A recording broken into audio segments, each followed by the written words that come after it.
اتي مبزحتكم عبيدن ديو انتاك قبرلنا نيرو ولا يمتان عدنا زبلكم اي شو سبيد ابا الجيريا تحريمو لايفن هلو نبوز حسابات ازيو زرن او قداء خوين زلوم كابنا اوتي وطانا ناب زيناتات وشت عدهن اتو خلنا مالتيو دوناي مس عركو جاني قون دراتيو نتمكت بعالك خبر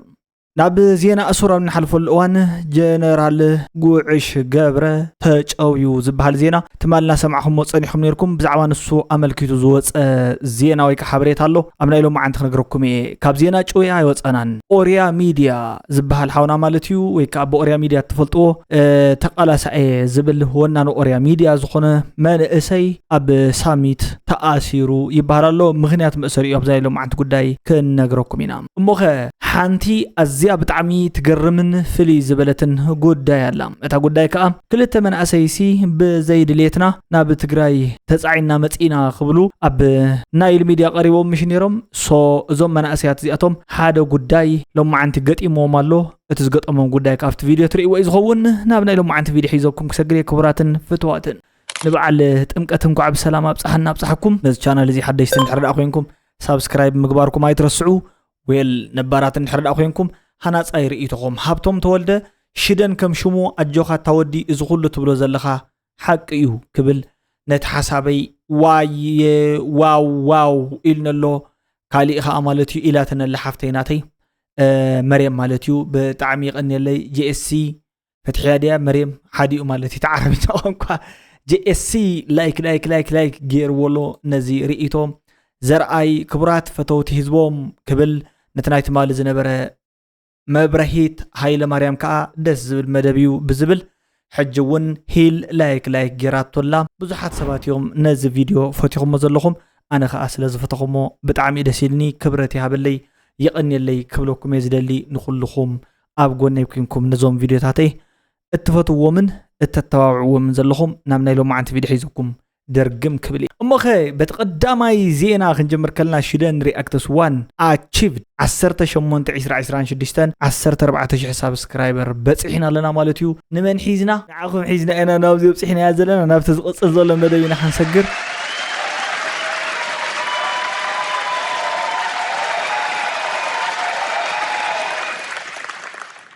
يا فلطوا عندكم نايل ولا جيورغيس تبال حفتنا حسابا انتايو اتقداي زي اخ تسمعوا اخم نقصلهم امس استخداتلكم ام منقدي انا نيرنا حزدمو اب دينبر تግራይን ኤርትራን ዛላን በሳተ ገኒና ነይና ያው لما انتي نافتا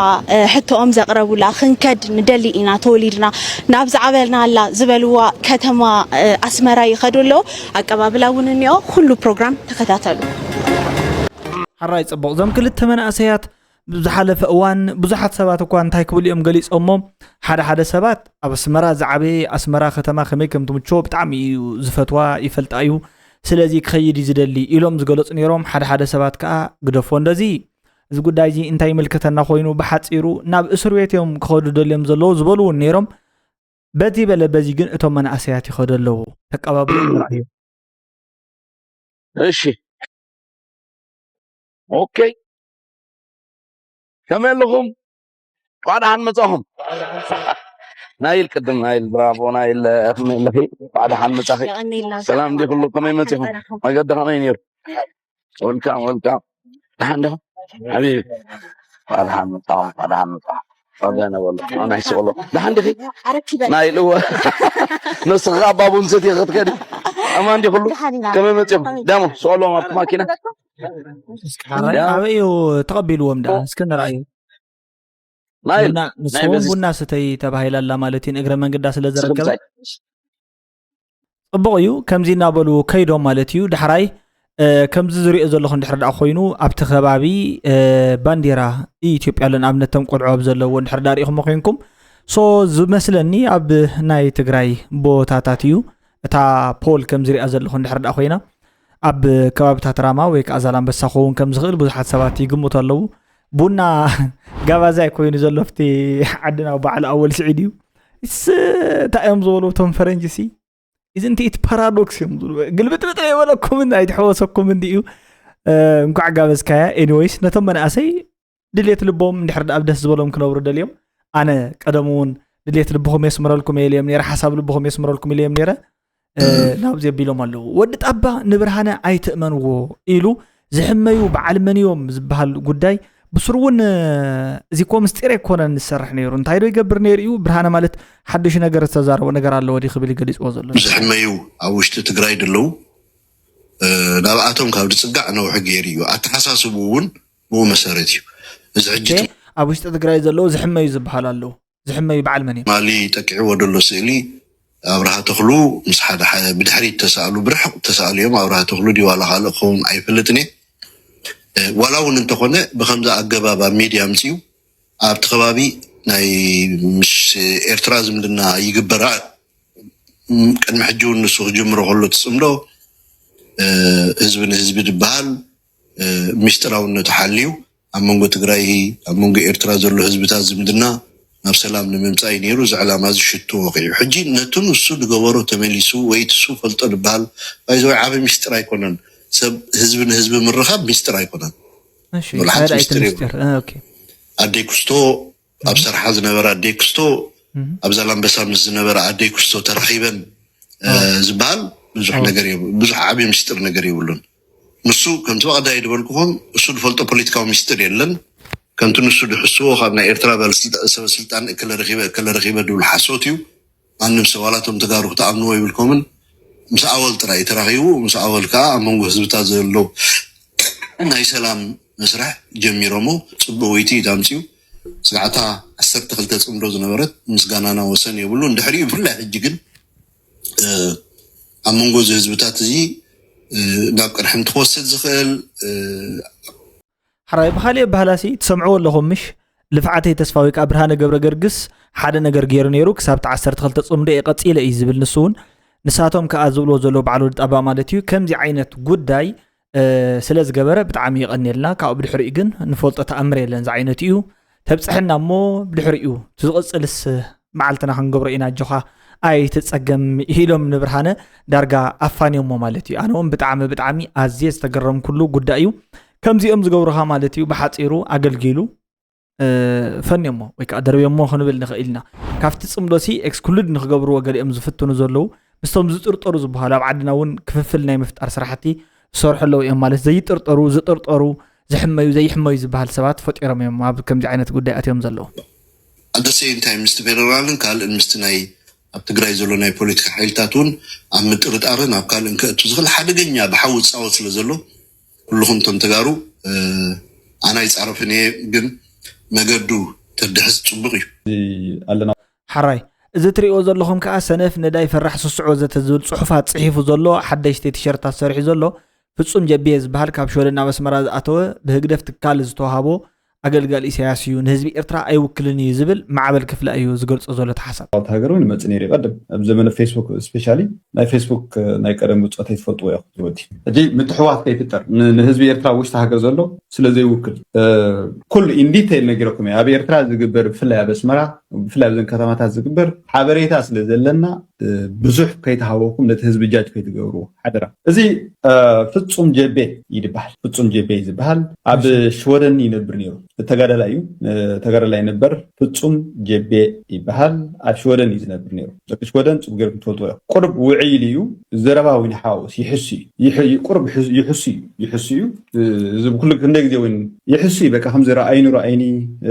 ፈላጥ ክኸውን በይኑ ተጋዳላይ ክኸውን ገለ ከምኡ ኣመና ንኤርትራ ከኣቱ ከሎ ካብ ሽወደን ይኸይዱ ኣብ ሽወደን ዳርጋ ገንዘብ ተዋፂኡሉ ንኤርትራ ከይደ ጠቕሊለ ተባሂሉ ገንዘብ ተዋፂኡሉ እቲ ናይ ሽወደን መንግስቲ ሽወደን የብሎ ግን ንኤርትራ ኣትዩ ንኤርትራ ከኣቱ ከሎ በቲ ጉጅለ ገዛ ባዕሉ ዝበለኒ ሕጂ ብሳልሳይ ኣካል ኣይኮነን ገዛ ከም ተዋሃቦ ክወሃብ ምዃኑ ጠቕሊሉ ገዛን ናይ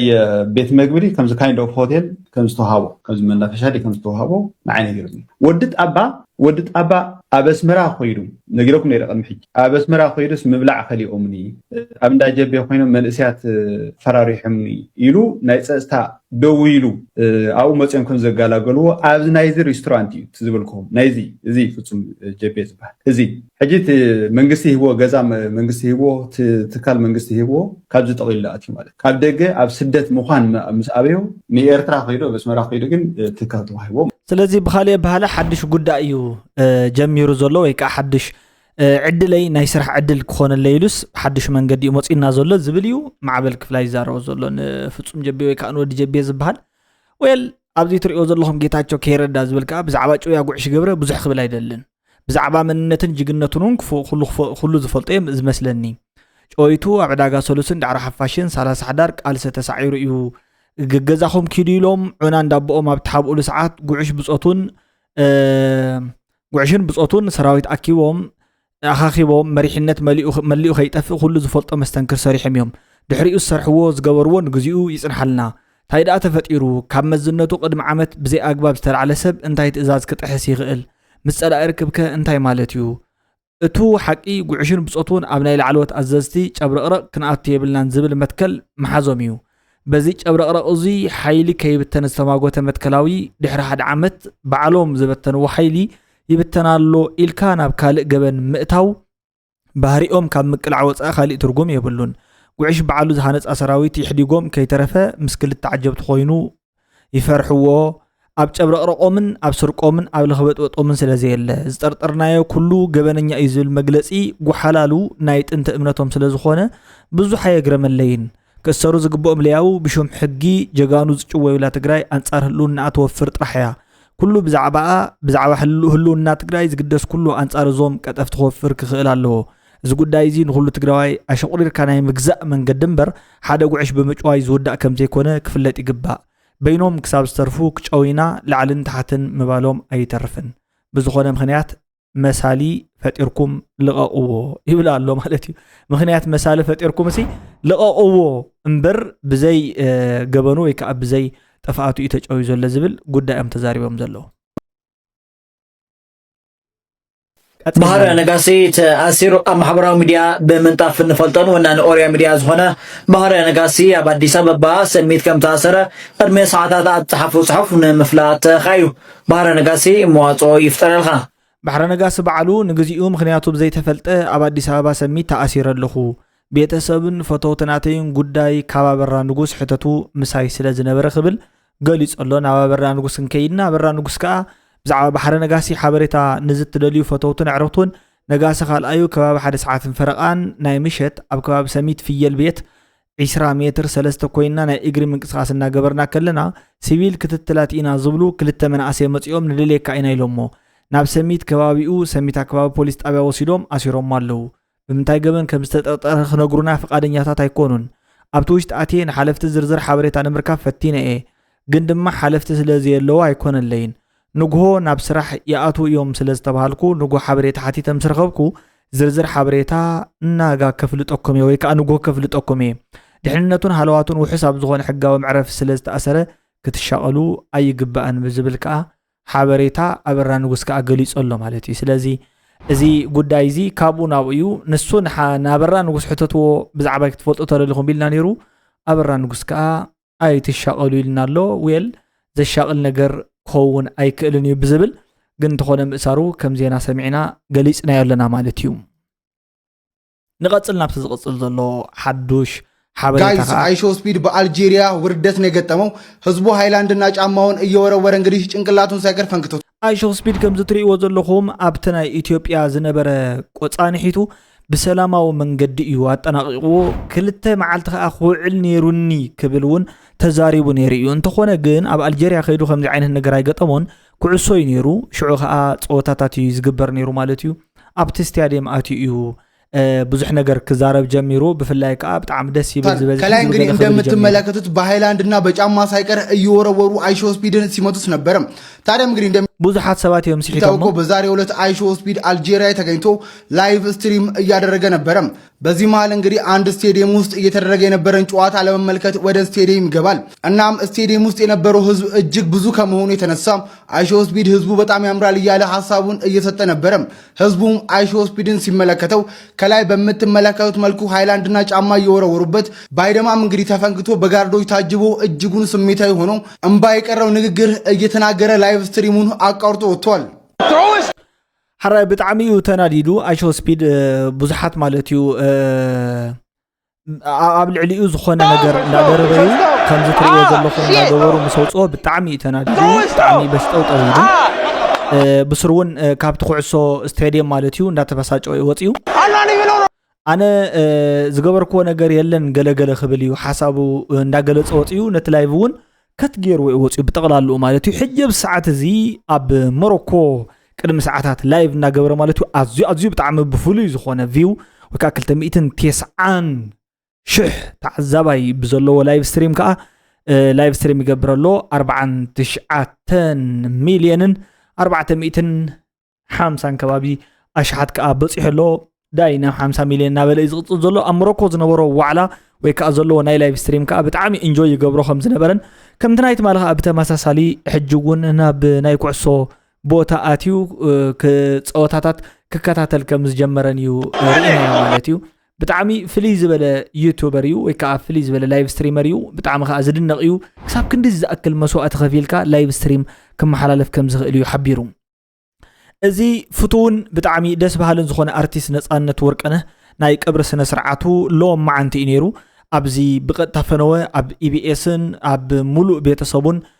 አድነቅቱን ከአ ጽንዓት ያብኩም እናተባሃለ ዝወዓለ እዚ ትሪእዎ ዘለኹም ወዱ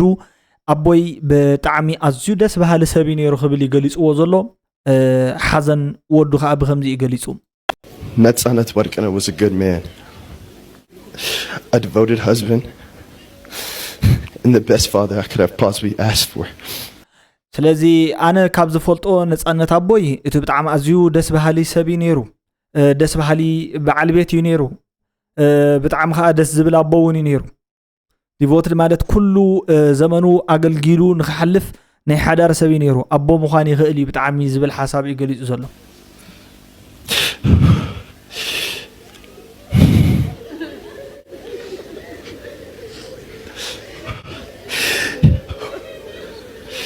He always showed care